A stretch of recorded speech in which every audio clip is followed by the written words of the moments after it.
Hi, it's Larry here of Xbox Live's Major Nelson here with AC Bongos and the crowd here at Gamescom 2012 in Cologne, Germany. What a great week we've had. Yeah, absolutely. It's our last night here in Cologne at Gamescom, but we've got a really good one for you tonight. It's really hot here, right? So if it's hot where you are, Get yourself a cold drink, get out of the sun and settle down for another hour of live multiplayer footage. Yeah, we've been here for the past few nights, and don't worry if you missed anything, because tonight we're going to catch you up real quick, aren't we? Yeah.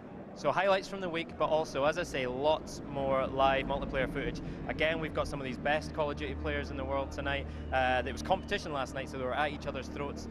This night they're going to be having some fun and hopefully putting together some big highlight reels for you. Well, why don't we get ready for the gameplay, so why don't you walk around and get into your position over there? Yes, indeed. Come with me.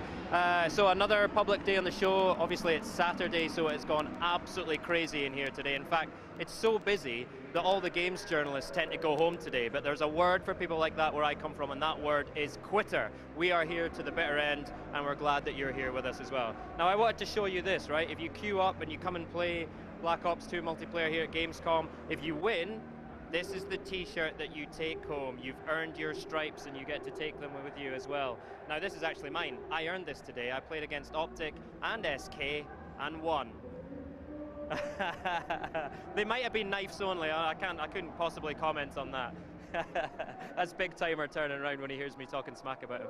And here we are, my last night in the podcasting booth with Hastro. How are you, mate? Doing really well today. Good. So it's the last night of our streaming. What are you hoping for tonight to close things out in style? You know, if we have games that were as good as we had yesterday, then it's going to be another great show. Cool. And we had competition night last night.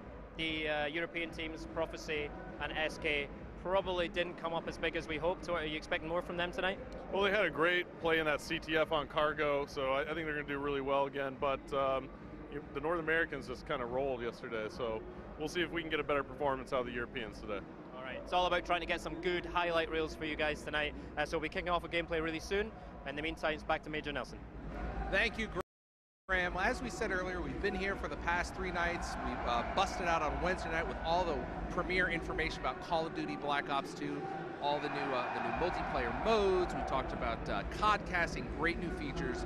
So what do you say that we catch you up with a video? Here we go.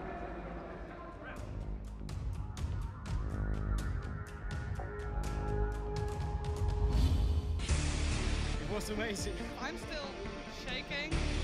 Loved every second. It was really good. We're going back and back again. Awesome, awesome, awesome. It's amazing. Absolutely amazing. Die Grafik fand ich sehr gut.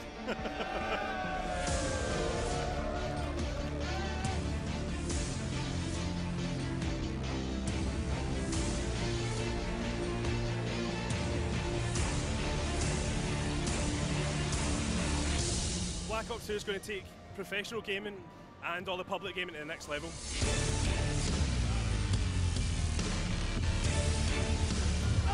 Oh man, it's incredible. Call of Duty is one of my favorite titles.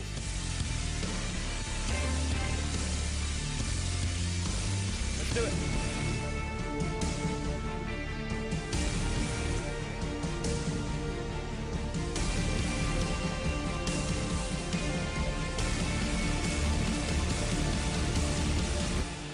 This was just gaming up to now it's a sport. Wow, that's just a little bit about what we've been doing for the past few days. Now, I want to turn our attention to some hardware, specifically the Turtle Beach headphones. You probably noticed them on some of the players and on the show floor. Well, Turtle Beach has teamed up with Treyarch for an exclusive line of headsets. Let's take a look. I'm here with Jeff Burchett from Turtle Beach now. In order to really enjoy Call of Duty Black Ops 2, you have to have a great audio setup. And Jeff, you're with Turtle Beach. You guys have something really exciting to announce. Tell me about it. We do. We have a line of 5 exclusive headsets specifically made for Call of Duty Black Ops 2. We've been developing those in conjunction with Activision and Treyarch, and we're really excited to bring those to the market just in advance of the game launching. Now you've got 5, so walk us through what the 5 are, because you know when someone walks into the store and goes, I don't know which one I want. How do you do this? What do you do? Well, ideally, you'd buy all of them. Sure, okay. There's that. There's that. So the line starts out with a series of earbuds. They're great in-ears. They've got a nice braided cable. They're designed for use on something like a Vita or a 3DS, your mobile phone, tablets. The next step up is the Kilo, which is our wired stereo model. And one of the things that's really cool about this whole line is that they all feature some super premium features. And it starts with the entry level at the Kilo. So you've got a braided cable, you've got protein leather and memory foam ear cushions, really nice stuff there. Protein leather? It's cruelty-free, animal-free leather. It's really nice. There you go. So the Kilo is a wired stereo model. The next step up from that is our X-Ray headset. The X-Ray is a wireless surround sound headset that offers wireless chat. It's got a rechargeable battery, really nice there. Moving up from the X-Ray, we have what's called our Sierra model, which is a wired tournament headset. And this is where the features start to get really, really cool.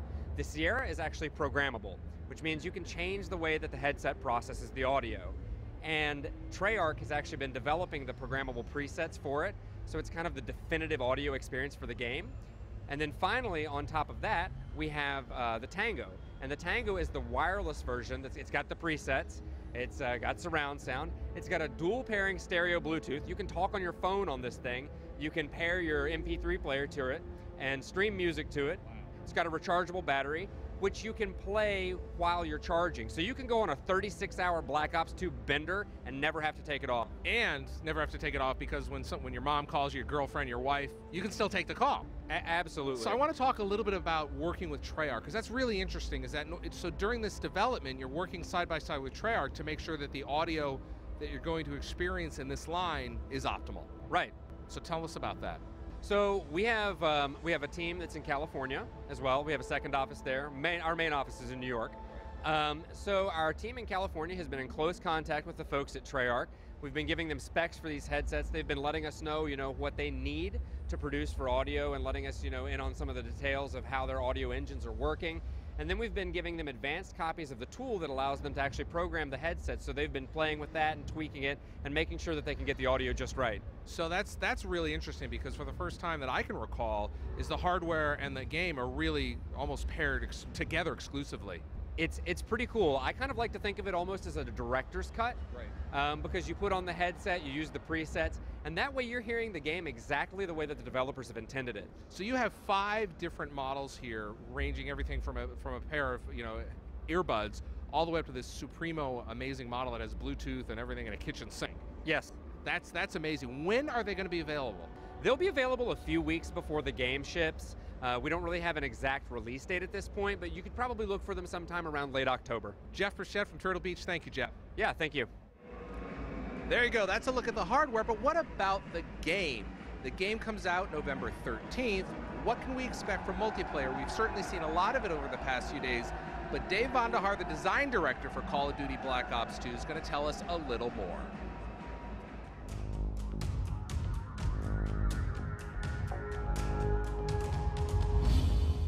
David, what's new in Black Ops 2 and how does it differ from previous games? Larry, when we started development of Call of Duty Black Ops 2 multiplayer, we really wanted to challenge all of the fundamental assumptions about all of our core gameplay systems.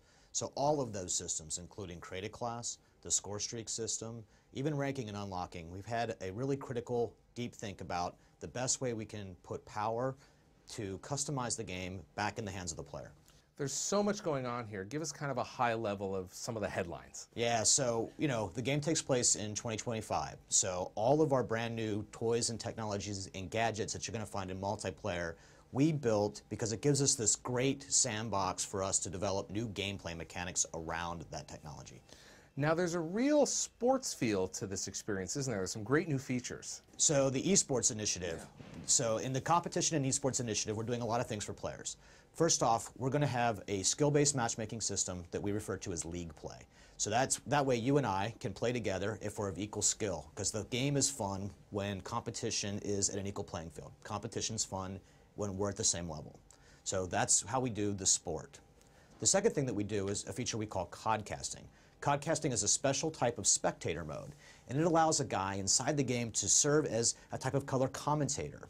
And he can go through the game, you can see everyone on the map, you can see where they all are, what kind of kill streak they're on, if they're taking objectives in a particular type of view, and you can use this to put on a great spectator experience for other people, therefore making the game fun to watch. Thanks, David. You're going to hear about that and a lot more of the brand new Black Ops 2 multiplayer features later on in the show. Hey everyone, back here with a man whose codcasting is like a canine unit biting at your throat. It's Astro, how are you, mate? Oh, that's a pretty good analogy right there, I think. So I was working on that for a while. Tell me about some of your highlights from the week. You know, we've been live streaming for 3 nights. You know, what were some of the big moments for you? You know, just how close some of these matches were near the ends of the games. It's just unbelievable how well some of these maps play and with the game modes. But not only that, just seeing the reaction of all the people. We've had thousands and thousands of people come through the booth to play Black Ops 2 multiplayer, and just seeing the fan reactions has been probably the best moments for me. Right. Speaking of the fans, I've been keeping an eye on the Twitter stream, so use that hashtag BlackOps2MP. The Orig Blade Man was on earlier saying he loves the fact that it's score streaks now, not kill streaks. How do you think that changes the game? Yeah, it ultimately rewards objective gameplay, right? And supporting your teammates and trying to win the game as opposed to just trying to pick up kills. I mean, Call of Duty has so many objective-based game modes, even more than just a team deathmatch, right? So it's important to make sure we reward the players who are trying to win the game for their team. Yeah, absolutely. Okay, so last night was competition night. It was pretty intense in here, lots of pressure. Tonight we're a little bit more relaxed. The players are going to have a bit of fun. Talk to us about who we've got here again tonight and who you're looking for some big highlight reels from. Yeah, so strictly today we're pitting the North Americans versus the Europeans once again. Right. So our first map is going to be a team deathmatch on Aftermath. And similar players, if you tuned in the last few days, all the same. If you haven't tuned in, we have 2 North American teams in Optic Gaming and Team Envious, and they're going to be playing against Prophecy from the UK and German side. So some local German players, but they're some of the best players in Germany, if not the best. Okay, so we're going to kick off with Team Deathmatch on Aftermath. That map's really shown off well this week, I think. So let's get going. Let's get right back into the gameplay. Cheers. All right, folks, we're about to kick this one off. It's going to be a team deathmatch here on Aftermath. First game of the day for our pro players coming back in here in Cologne, Germany. It's beautiful. It's our last day in Cologne, and I'm actually really bummed that I have to leave tomorrow, but as we jump into the game, we're on board with Twiz, and he has the M8A1. Oh, no, gets a weapon swap before the countdown ends. And it looks like Twiz is going to be packing the MSMC submachine gun, so we're on board with the North American side. As we take a look here at the breakout, we see Twiz along with 3 other teammates pushing the very center of the map. You got a couple other teammates breaking out. Looks like the North Americans are going to be able to pin in 3 of the Europeans here. And it looks like they are bunched up a little bit more as we're still on board with Twiz. Twiz drawing first blood right there on Shane in the game. However, the Europeans pick up 2 more kills. And now 5 minutes and 30 seconds left. And Twiz is getting shot from behind and turns, fires some nice shots right there. He's staying alive. And it looks like Twiz is going to get taken out by Raiden. Raiden, a German player for Apex. And now he's going to be coming back around off spawn. And Twiz gets taken out again by Nice. Let's take a look here at the picture-in-picture. We see that Nice is on a 3-kill streak for the European side. We'll swap over to him as he has the M8A1. He has 2 attachments on that as well. He's got the reflex sight attachment, the classic red dot reflex sight there. And he also has the laser sight attachment, which has become a very popular choice of our professional players here in Cologne, Germany. So Nice now with his teammates trying to scope out what's going on. We'll take a look here at the overhead map, and it looks like he is going to run into a player right here. And there he is, Nice with the nice hip fire kill. It was Twiz who he just picked off, and it looks like he's going to call in a hunter-killer drone score streak. So that hunter-killer drone is out in the sky. It's going to be searching out any players here on our map, and it looks like it unsuccessfully hit a wall or hit some rubble, so it doesn't look like it's going to pick up a kill just yet. And it actually detonated, so no more from that hunter-killer drone as Karma turns the corner. And now you see Nice turn and took some nice shots right there. And now he's going to be calling in a Hellstorm missile. He's going to burst it now. And it doesn't look like he managed to connect right there. So Nice, with that Hellstorm, could have actually increased their lead even more. But the Europeans have taken a nice, comfortable lead. They are now up by 7 kills as Nice gets taken out. And it looks like the North Americans are starting to heat up. This is Optic Ray from Canada playing for Optic Gaming here. And he's calling in a care package at the moment. And it looks like he also has a UAV in the hole. So this could be a perfect opportunity for the North Americans to pick it up just a little bit. As that drops, look at this, folks. He is actually going to have the War Machine score streak drop for him. Now that thing is absolutely devastating. And we see the North Americans are picking it back up at the moment. And you see Ray firing one of those War Machine rounds off into a doorway. Fires another one, but it was at his teammate. Got a little startled there. He is searching for a enemy team, and he does get a kill there on Shane. And now he's still looking around. You can actually be quite aggressive with this thing, and looks like Ray testing out the iron sights on it. And look at that, very nice shot right there on Shane. So picking up a couple kills here, fires another one, gets the hit marker, and it looks like he is gonna go after that kill. And there you have it, and picking up another kill there on Swanee. He has 3 rounds remaining, and that War Machine will stay on board with him as he tries to pick up one at range. He does pick off Raiden right there.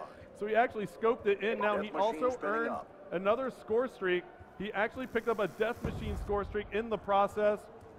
So he's stacking those score streaks up, and here you go, firing some nice shots right there. So Optic Ray on a tear. The North Americans have brought it back to within 2. Why don't we take a listen in and see just how well the North Americans are communicating. Middle right side.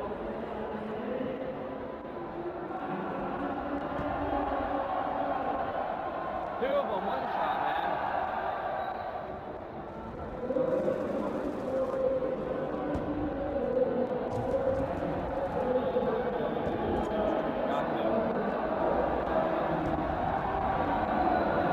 Let's go. Grab on the middle, grab on the middle.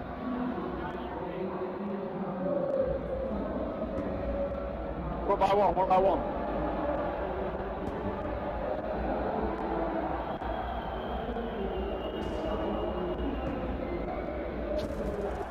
UAV awaiting orders.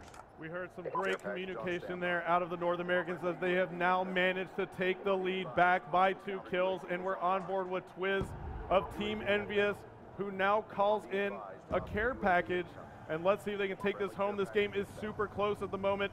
1 minute and 10 seconds remaining. It is anybody's game, surely, as we have a tie score now, and it looks like a Death Machine is going to come out for Twiz as well. So the North Americans picking up some very nice, helpful score streaks. Twiz also has a Hellstorm missile ready to roll as the North Americans increase their lead in the feed, taking up 4 more kills right there. Twiz picking up a kill with that Death Machine there on Swanee, and now firing some beautiful shots right there with the Death Machine, putting that center screen right on board, and now he's calling in that Hellstorm. Go ahead and call it in now, and you have plenty of players bunched up there for the Europeans. He does manage to take out Nice and Gunshi. 30 seconds remaining now as we take a look. Twiz pulling that out once more, and we'll hop on board now with Merc of Optic Gaming as they try to close this one out, up by 6 kills. This has been very close, but the North Americans starting to run away with 15 seconds left to go. Can the Europeans pick up the kills they need? It looks like Merc fired some nice shots right there with the M8A1 and picks up another, and so the North Americans are starting to run away with 5 seconds left to go. It looks like they're going to take match number 1 here from Cologne, Germany today, 70-63. And let's take a look at your final kill cam.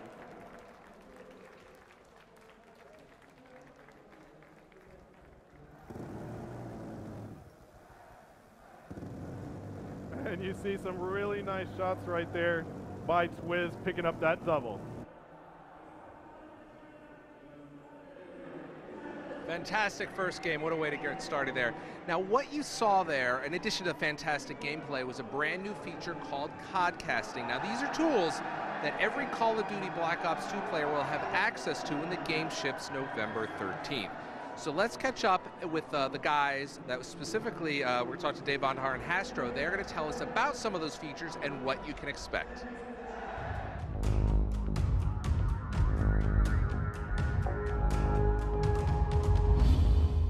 David, that was amazing. What did we just see? That was the world premiere of the codcasting feature in Call of Duty Black Ops 2 multiplayer, and that was Cargo in Team Deathmatch.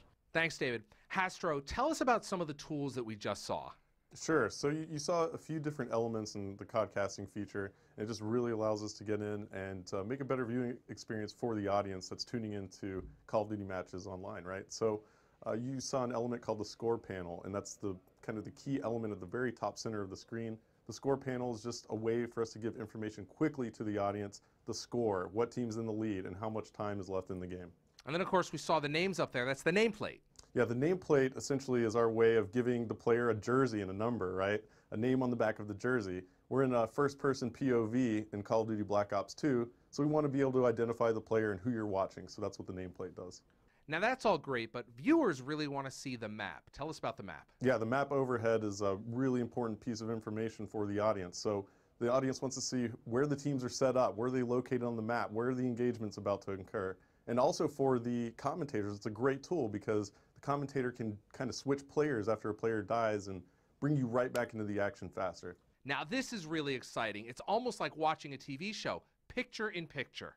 Yeah, now the picture-in-picture mode is just really robust, a lot of features there, but essentially you're able to see what the kill streak is for each certain player. If a player's just on a tear, he's got 10 kills in a row, you'll be able to see that in the right-hand column.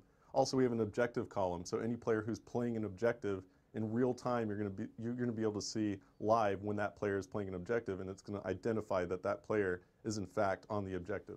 Are there a lot of options that we can tweak? Well, we actually have elements of the HUD that are removable, and you can actually customize the HUD for the viewer, and you can actually go in and let's say an esports league or a big tournament wants to put in their own graphics, so you can remove a piece of the HUD and we can actually fully customize that for the viewing experience. So you can completely wipe it, put in the mini-map, take it away, different things like that. It's just very, very robust, and essentially that's what makes up codcasting. Now, one of the really neat features is Listen In, where we can actually hear the players, right? Yeah, the Listen In feature in codcasting mode is actually my favorite feature. It really allows us to take the audience and put them into the huddle with the players. So you really get a sense for just how much their communication separates them from other teams in competitive play. The best professional teams in the world have top-notch communication, and it's crucial to them winning a game. So we get to feel what they're feeling, what they're strategizing, and just hear the overall just lingo between the players, and it's just really an exciting tool. It's just such a great deal of information that the audience is going to be empowered with now. In Black Ops 2, the commentators have all the right to make the viewing experience as customized to the viewer and the audience as possible. So, you know, for me personally as a commentator, I want to make the viewing experience as fun as possible for the audience, and I'm able to do that with Codcaster mode, but more importantly, I'm able to make sure that we don't miss those epic moments in the battles that may have gotten lost in the past. You know, these just crucial moments that change the face of the game and what essentially determines outcomes of matches. We're able to make sure that we capture all of that. Thanks, Hastro. David, I want to talk to you about some of these features. What was it like implementing some of these features? Yeah, so there's really a couple of really key pillars to the entirety of the esports and competitive agenda for us. Black Ops 2 has a league play feature. This is a sport. It's how you make Call of Duty multiplayer a sport, and we actually use skill-based matchmaking to put players in the right brackets. Competition is fun at any level, pro players and average players alike.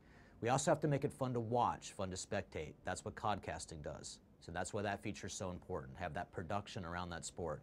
And then finally, we need a way to give that sport or broadcast it to the world, and we do that with a feature we call live streaming.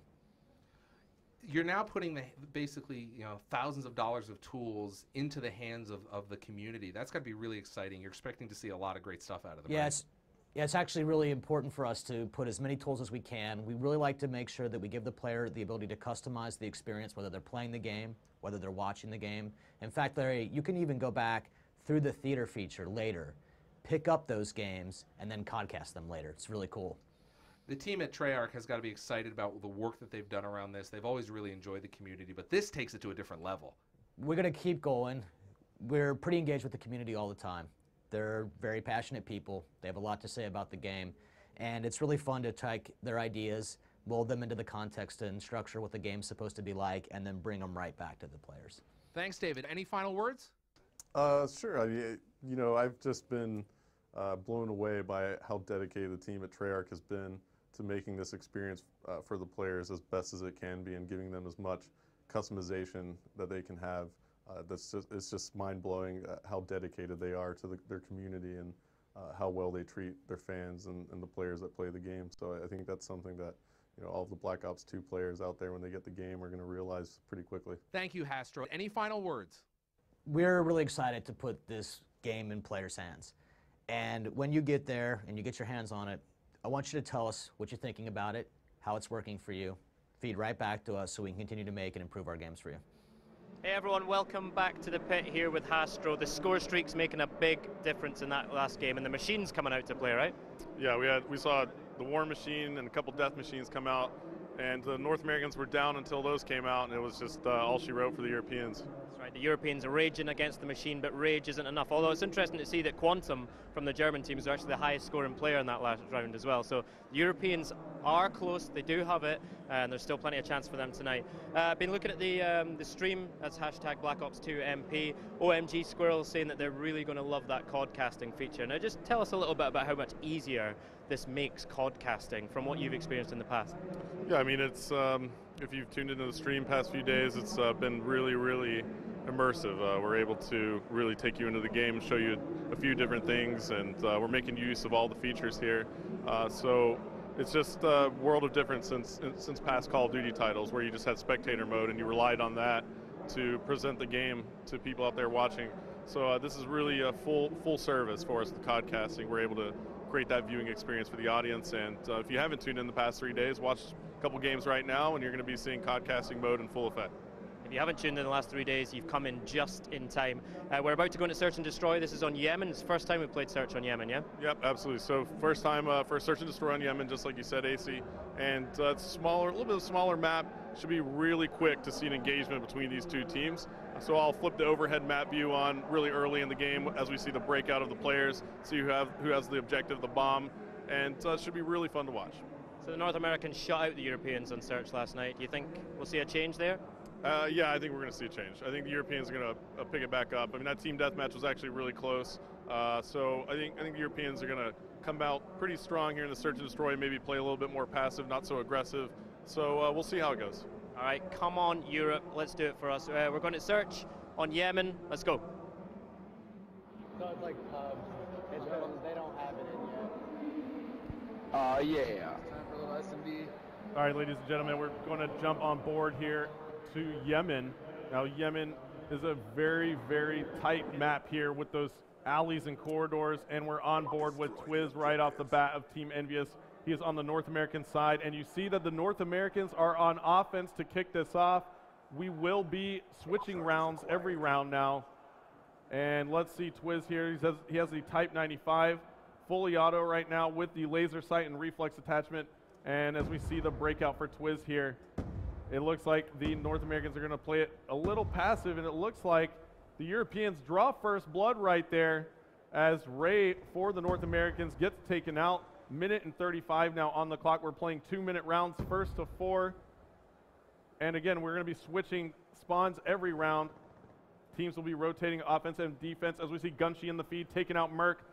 And now 5 alive for the Europeans, 3 alive for the North Americans. Twiz starting to make some moves here. A couple more players in the kill feed.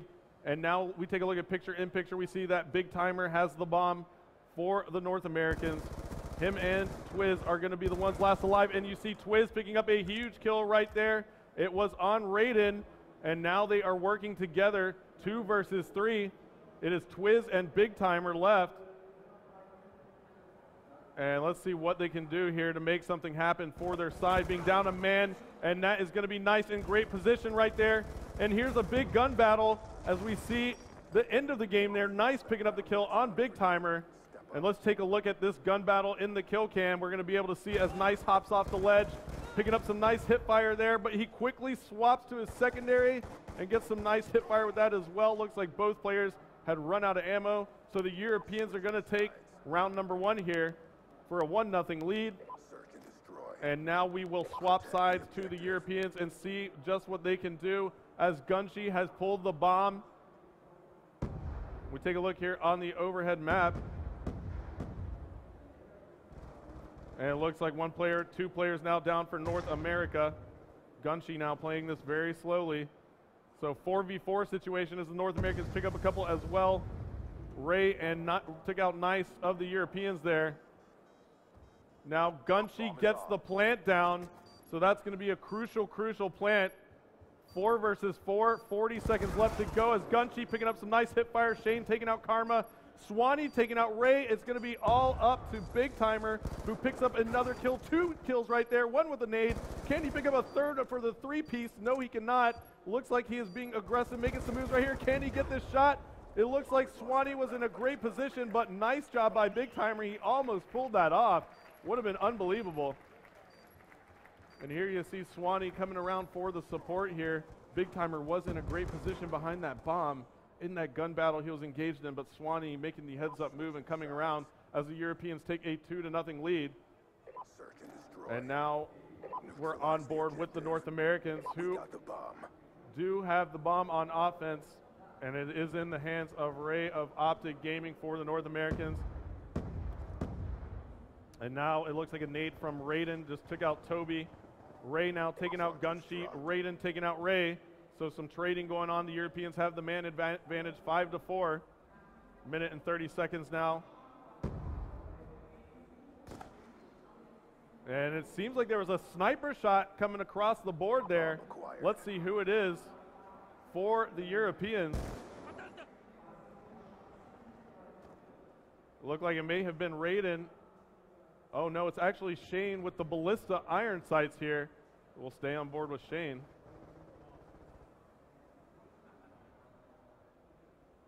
And Shane taking a quick scope right there with that ballista and then try to get another. And he decides better. And it looks like Shane was pushed right there by Merc. So now the North Americans with the man advantage. And we're on board with Quantum now. So it's a 2v1 situation. We'll hop on board with Big Timer, who is now again the last man standing for the North Americans.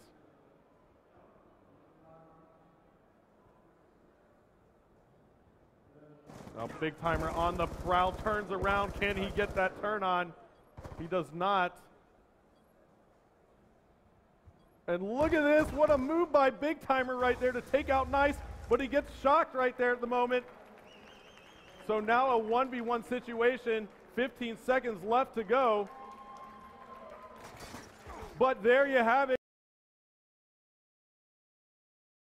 Quantum takes out Big Timer from behind as the Europeans take a 3-0 lead. Let's take a look here on the round. Quantum came out hunting for Big Timer and located him pretty quickly, but Big Timer made a great play a second ago. However, the North Americans are going to have to pick it up here as the Europeans are just running away with it. A very similar scenario to what we saw in Search and Destroy yesterday on Aftermath. However, that one went in the favor of the North Americans 4-0, and now the Europeans coming back for a little revenge. And now we'll hop on board with the Europeans once more as Gunty does have the bomb.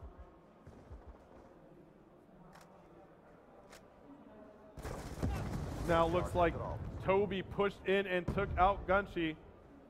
Now we'll hop on board with Shane here. Now Shane deciding to rock that interesting class selection we saw him use the other day. He's got the LSAT. It's an LMG. Oh! Runs right into Karma, who gets a nice knife off on Shane. And now we're on board with Swanee with the M8A1 reflex sight attachment on that. This is a 5 versus 4 in favor of the North Americans, who are just trying to hang on at this moment. But we see Shane in Swanee even a nice positioning right here. He got some hit markers, just couldn't finish off that kill.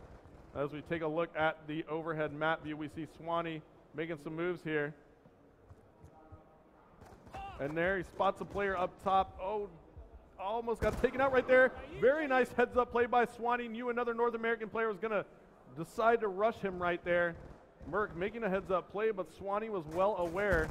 And now you see Swanee putting some nice shots in again, but Twiz takes him out. And now we see Quantum here working with his teammates. 30 seconds left. Twiz hopping out at a very bad time. Raiden and Quantum picking up kills there in the feed. Now Nice. One player left alive for the North Americans. It's going to be Toby. And Toby, it's going to be up to him, or else they are going to get 4-0'd here. And there you have it. Nice in great position to take out Toby as he was trying to wrap around. So the Europeans get some great revenge there. They got 4-0'd yesterday on Aftermath and Search and Destroy, and they repeat the favor here, or return the favor, excuse me, as they take a 4-0 win here on Yemen.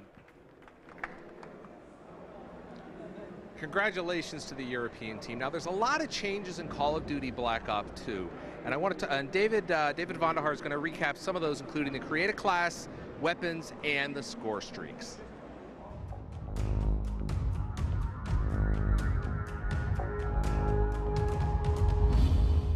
If you're just tuning in, you're seeing a lot of new features that likely require a bit of explanation. So let me give you the quick recap. With the new creative class in Black Ops 2 multiplayer, we're putting the power back into the hands of a player to customize for his play experience.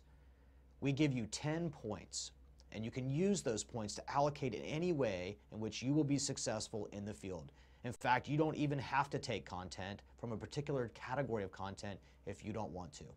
You can forgo a particular weapon, maybe your secondary, and then use that point somewhere else. For example, an extra perk. And with the wild cards, you can bend and extend and break the rules for even greater customization and flexibility.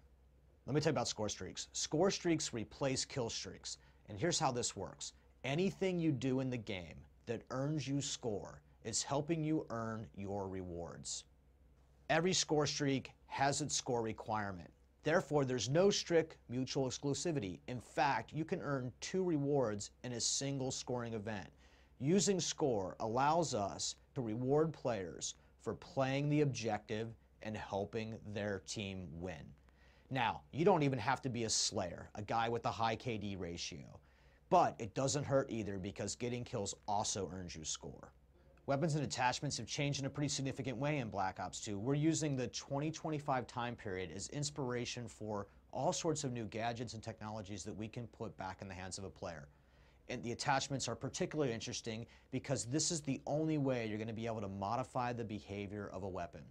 For example, the laser sight actually is visualized on the gun, so you can see when someone is doing work to you at close range, firing from the hip.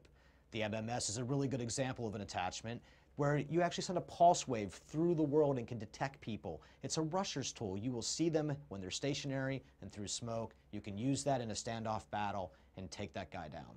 So that's a very brief overview of our core gameplay systems. And we're really excited that the guys on the show floor get to experience this right now, and the rest of you will get to experience it on November 13th. Europe, that one is for you. We went from a clean sweep for the North Americans last night to a clean sweep for Europe tonight. What's going on there? Well, you know, they bounced back and they sought out some revenge. I think they played that beautifully. The way they just controlled the map there worked out in their favor, obviously. It's 4-0. Looked like the North Americans had chosen their game plan. They had picked their spots. They played quite defensively. Didn't pay off. No, the Europeans just had a really, really good strategy right there. They worked together as a team. You saw them moving around the map in squads. You know, they split up together. So I think it worked out in their favor. You saw the North Americans deciding to kind of push as a whole entire unit and allowed the Europeans to kind of get a squad of 3 around on the backside of the North Americans in a couple instances. That's it, and good to see Quatrième, one of our German players. He's been quite quiet this week. He's coming up big tonight, though. He had that big final kill in round 3, and he's top scoring player in the round again. Yeah, well, you have Quantum, and looks like you had Nice actually go big that round as well. So, yeah, I mean, you had some players show up for the Europeans that game. Good stuff. Okay, so we're moving on to Hardpoint. Now, this is going to be our last game mode for the week. It's good to finish on a new game mode. What's some of the highlights we've seen from Hardpoint this week? Yeah, we're actually going to play 2 rounds of Hardpoint. So Hardpoint's that new game mode that we have here, introduced in Black Ops 2. It's very similar to like a traditional King of the Hill game mode that you might have played in some other games, but we're playing it on cargo. So this is actually, it's really fun to watch. You get these Hardpoints. You're going to have to try and control those areas where the hardpoint is located. Every time your team is in the hill or on the hardpoint, you're going to get basically a point for every second. So you can just have one player in and surround, get set up. It's going to make for some nice setups here with the pro players, and we get to look at that. Right, and I love this game mode because it really focuses the action on that hardpoint, so you get lots of good action around that area. Okay, so we're North America against Europe again. Hardpoint on cargo. Let's go. Let's go. Beat that ass. So here we go, cargo hardpoint, and I'm going to try and keep up with you all, but you know what? This is so fast-paced. Let's put my codcasting skills to the test. It's going to be so tough, and you'll see it immediately. We're going to take an overhead map view as we see the breakout, and there you go. Look how close these teams are to each other right off the spawn.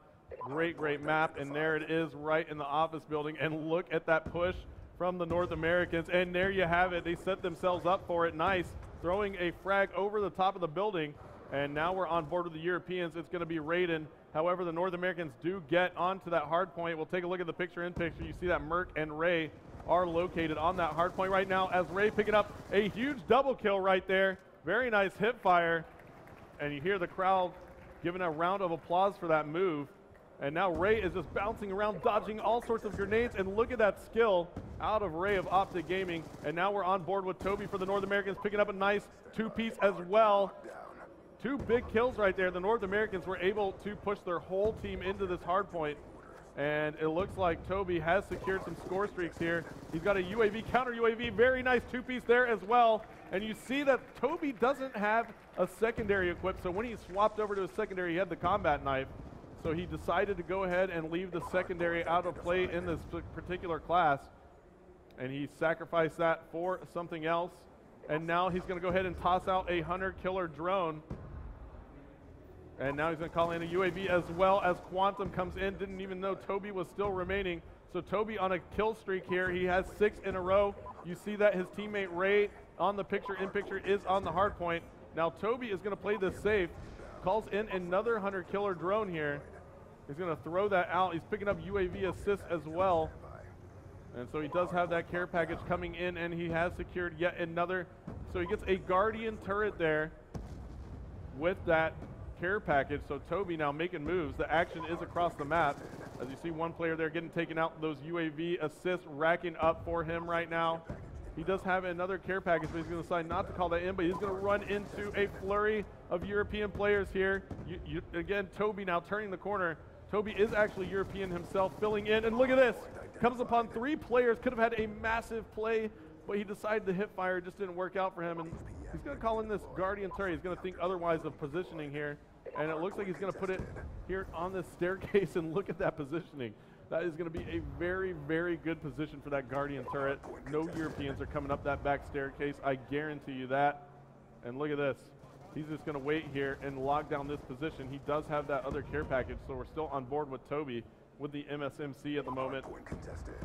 And it looks like the hard point has been contested. However, 2 more teammates for Toby have secured that, and it looks like the North Americans are just doing an amazing job right now as they have the lead 97-29. However, the Europeans do manage to get onto that hard point via the opposite side of where Toby put his Guardian turret, and he's trying to call in that care package. And right now you see care packages abound dropping for the North Americans, so it looks like they are all using the care package score streak.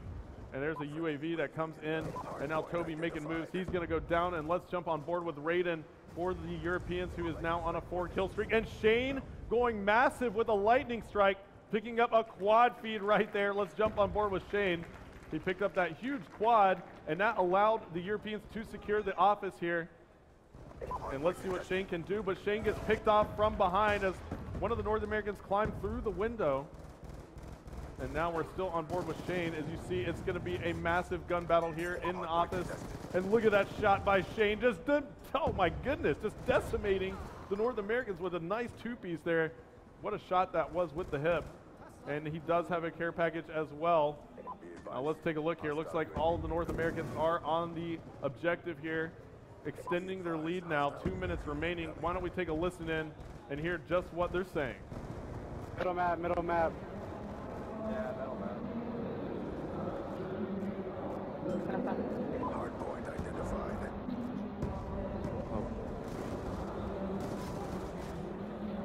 So we've got top, two up top.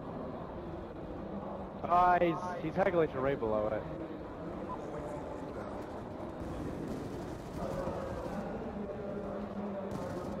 I got naded. Behind us.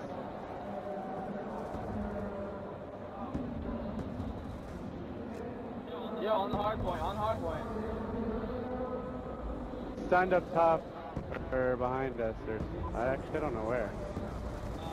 Left side.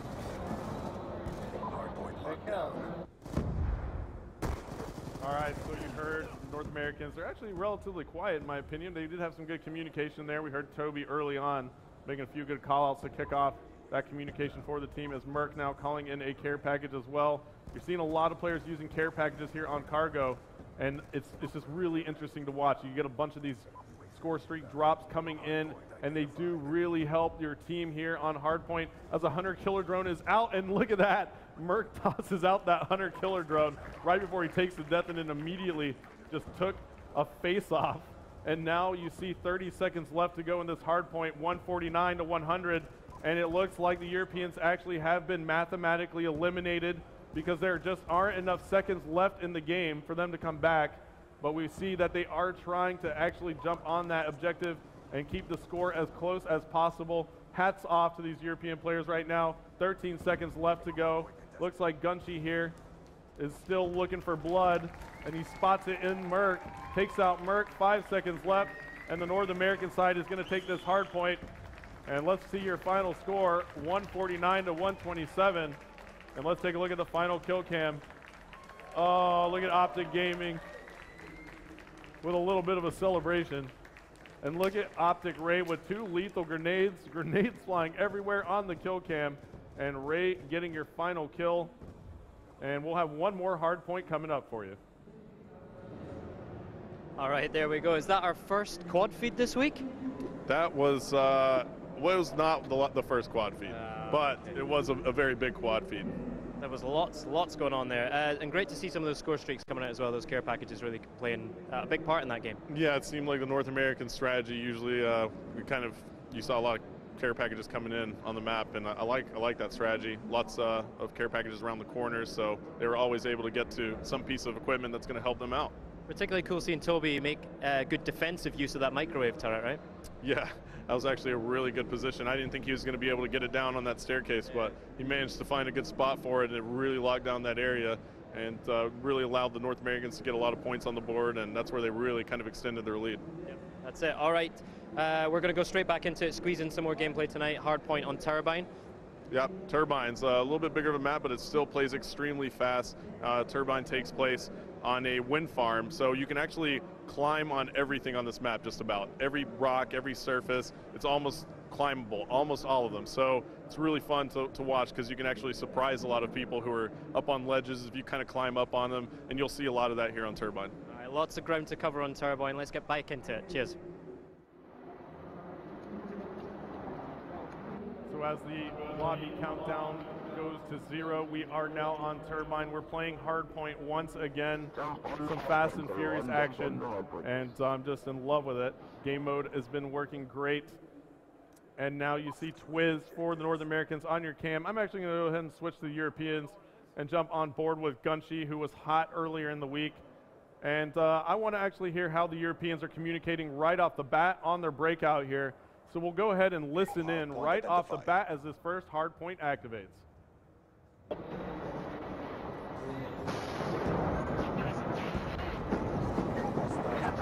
There's only 2 of us in there, man. Get in the hard point. Get in there. On top there. Alright.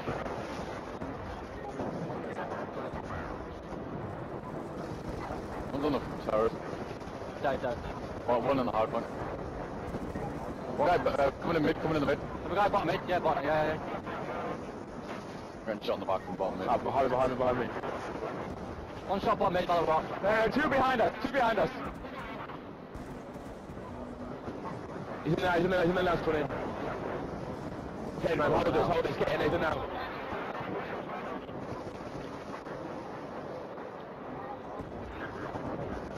Well, keep getting. Well, one more you can identified. So the Europeans there communicating effectively, and they actually take a huge substantial lead. They've done a lot right there, as we saw Nice. Nice was doing all sorts of work there on that objective, and he picked up a couple crucial kills that allowed him to get quite a few more points on the board for the Europeans. And now we're on board with Quantum, as you see in the lower left part of your screen on the nameplate. And now Quantum is going to go ahead and throw a grenade here on the bridge. And it looks like this is actually a contested hard point. Now, you can actually be below or on top of the bridge here and still capture the hard point as Quantum does go down. And we see Nice is kind of just hanging tight here. And he is trying to just stay on this hard point for his team. He's in a good position as his nade comes in, and he does pull off some nice shots right there, but doesn't get the kill. As we see Nice spawning back in, it looks like the North Americans now have control of that objective. We'll jump on board with Ray, who's on a 3-kill streak here, and Ray actually goes down. We'll swap again to Toby, who's on the objective. He gets taken out. Now we'll jump on board with Karma. Karma now getting a care package coming in. He's actually going to get a death machine here. And it looks like he's going to go ahead and pull out the combat knife. The combat knife actually does allow you to run faster. Oh, actually, that's not a death machine. That is actually a turret. So that turret is going to do some work. He's throwing out a shock charge as well, double shock charge over there in that corner, picking up the hit markers with that shock charge, getting a UAV assist as well, and a shock assist. Got 3 UAV assists and a shock assist, and basically a quad assist feed, if you want to say that. And so this turret doing some work. And look at Karma just doing all sorts of damage to the Europeans as the North Americans have now taken the lead by 20 points. And Karma has managed to stay alive on that objective for so long. And nades abound, come in and take Karma out. It was Raiden's frag who managed to take him out. And now Ray takes Karma's spot on the objective. So the North Americans doing a great job of rotating the objective play. And let's see if another jumps on it. Doesn't look like anybody has. We'll jump back on board with the Europeans. We're in the eyes of Swanee now. Swanee with the Type 25 trying to aggressively get over to this new hard point. Looks like the Europeans do manage to get it. Swanee now with some nice hip fire there for the kill on Big Timer, and spots another, and another with the 3-piece. Can he make it 4? No, he cannot, but a nice play there by Swanee to secure this choke point for his squad, pulling some shots there off his spawn. And now 72-58, the Europeans coming back in this game. As we take a look here on the map, it's a fierce battle for this control of the turret building. And Swanee with a great job right there as well, picking up another 2-piece and throwing a Semtex there. Swanee coming up massive for his team right now. 1 minute and 59 seconds left to go. The Europeans have now taken the lead, 76-75. And there you see Swanee picking up some nice shots again with that Type 25. Coming back around, he's just controlling this room. Great job by Swanee picking up another kill there. Is another player going to breach? The hard point has now finished off in this room. And now the North Americans have been on that next hard point, so they actually take the lead back. And now we take a look at the picture-in-picture. Merc is on the objective with Ray for the North Americans. The Europeans really have to get there and get control back quickly. They did do a great job in that top turret building, but now this hard point is here down in the pipe, and it looks like Merc's going to get taken out. So a 20-point lead for the North Americans. There are about 70 points available on the clock right now. The Europeans have gotten control again, but both 2 players, Shane and Nice, get naded off by Ray, who made a huge play. We're on board with Gunshi now, picking off Twiz, and the North Americans are in control. So this is desperation time for the Europeans. They're going to have to get this, as it looks like Toby takes out Swanee and Gunshi, and that is not good. And we have to see some action out of the Europeans right now. North Americans doing a great job picking up the kills and controlling the moments around this objective. But look at this. We just saw 5 Europeans jump on the objective, and they're going to have to take out the 1 North American who's on it, and they do manage to do that. They do actually have enough time, it looks like. They have to control it. They have to control this objective the entire time if they want to come back. And now you see it is contested, and there is enough time for the Europeans. This is going to be an extremely close game here, folks. They have to find that North American who is on it. It looks like they're going to have to get him off right now, and I think the North Americans just won it. This is going to be so close at the end. Actually, can we see a draw here? What is going on? 2 points for the North Americans as they win this one. Great job by both teams there. So close. As we see Twiz on the final kill cam. So the North Americans take that last one by 2 points. Great sportsmanship by our teams here. And that's going to call it, folks. You see on the scoreboard, Karma going huge with a very positive kill-death ratio for the North Americans at 23-11. That was probably the difference maker. More 2 pieces and 3 pieces than a fried chicken restaurant. I'm starting to feel quite hungry up in here. Some amazing action in there. Yeah, absolutely. That was a really good game. I didn't know who was going to win there at the end. There was just enough time on the board for the Europeans to come back, but you saw the North Americans were blocking that hard point by contesting it at the very end, and they did it just in time. It was a 2-second difference. And we've got time, I think, for one more game. We're going to squeeze it in right at the end here. That's great news. So we're going to go into hard point on Aftermath. Okay. Let's go on with it, yeah? Yeah. So looks like we had just enough time here, folks, to bring another game to you. So here we go. It's going to be a hard point on Aftermath. So absolutely fantastic that we get to bring you another game. We were supposed to be out of time, but it looks like, hey, power to the players. We're going to give you one more. So now we're on board with North America off the bat.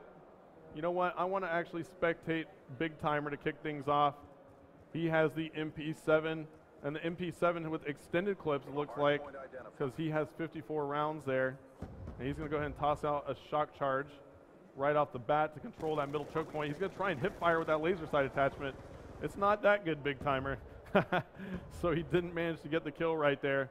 And as he spawns back in, you see the Hardpoint is located inside this headquarters building right now, and it looks like Big Timer does pick up a nice two-piece right there, jumping around the corner, and he makes it 3, but almost makes it 4. And now Big Timer spawning back in, he gets taken out, and let's see, this Hardpoint has a lot of action on it. We'll jump on board with Quantum, who's managing to stay alive. It is contested, and now you see the Europeans managing to clear it out, and Quantum has a good sight on that choke point. He's got 2 doorways he's got to look after. Nice shot right there, but nice comes up massive with a 3-piece grenade through the doorway, and that's going to hold it down for a few more seconds for the Europeans. And the Europeans now have great control as we take a look at the map. Yes, they do. They have great control here, but the Hardpoint has switched, and let's see what team can make it there first, as it's an all-out rush for that Hardpoint, but the North Americans get a great spawn there, and this is going to be a convergence here. So the North Americans do have control now, but we see that we have the Europeans closing in quickly, and it looks like the Europeans have managed to gain control of this area once more as we see Quantum pulling off some nice shots there on Toby. And the Europeans are flooding in from that side. And however, the North Americans do come up and get Quantum. I'm surprised he didn't try and control that top area a little bit more. And now you see the North Americans do have control there on the Hardpoint. We're on board with Twiz now, and you see the mini-map is lit up from a UAV. And they're just trying to hang tight here, and look at this. This could be massive from Twiz. And yes, it is, picking up 3 kills there with the Hellstorm. So many players for the Europeans were bunched up right there, and they do get a spawn across the map, but you know what? It was just in time, and we'll jump on board with the Europeans as Swanee is now on the objective. And so the Europeans are going to spawn here near the objective and get some time on the board, but the North Americans get there so quickly. North Americans have been so fast to get there, but the Europeans actually have a turret. It's a Guardian turret located right on the objective. You see that right there on Gunshy's screen. And it looks like the North Americans may have taken it out, which would have been a very smart move. Yes, they did. However, the Europeans are on this objective, and let's see what Shane can do here with the R870. It's a shotgun, a very nice choice right here. With the R870, he's going to be in very close quarters, but you know what? It cost him right there, so he was laying down in the wide open. Now Shane with a care package, he's going to go ahead and call this in and see if he can help his team out. And Big Timer now on a 5-kill streak for the North Americans. He's getting UAV assists on the board, and the Europeans have the lead by 1 with 2 minutes and 50 seconds left to go. You see a bunch of care packages coming in for both our teams, and it looks like a turret. No, that is a war machine that comes out for Big Timer. This could be absolutely devastating. We'll stay on board with him, as this war machine could be massive if he catches some Europeans piled up on the next objective here. And the Europeans are on that. They are scoring points at the moment. It looks like Big Timer is going to decide to go for the cutoff, but he gets taken out. So very unfortunate there. And now Gunshy on a 4-kill streak. Let's go ahead and jump on board with him. He gets taken out. Now Twiz on the objective for the North Americans. He is racking up points with control. And now let's see what Twiz can do here to try and hold this down. Looks like the North Americans are going to rack up some points here. Oh my. Looks like the Europeans are spawning so far across the map right now. They have some work to do as Twiz is locking this down. And Twiz getting taken out right there. So now let's see what goes down as the Europeans now get control back. So this is all back and forth. Europeans trying to get control. The Hardpoint has switched, and it's in a new location. Let's jump on board with the players from North America who have managed to find it. And it is indoors here. Let's see if they can get a setup before the Europeans can breach the doors, and it looks like the North Americans are set up nicely. They have 3 or 4 players around that objective. Meanwhile, their teammates are trying to hold off the Europeans, who are making a huge push here. That door is loaded with European players, and let's see if they can actually make it through. They are not managing to come through, but on the backside, there are 3 European players coming through, and they are contesting this nice and effectively. Raiden here as well for the Europeans. Now 2 players on for the European side, and I have a feeling we're going to have a very close one last minute of this game as we see a frag grenade coming in for Raiden, an assist there for Raiden as well, but the North Americans have a Guardian turret in a great position right there. 50 seconds left to go here. The Europeans have to make a move. They are down by 37 points, so if the Europeans don't get control here, it is going to be the game. And it looks like that's going to be it. 30 seconds left to go, but the North Americans have already secured the victory. We're on board with Raiden. We'll swap back over to the North American side, and we'll see just what they're talking about. Actually, we have 18 seconds. I'm not going to cut to a listen in. We'll just let Mert close it out here. 10 seconds left to go.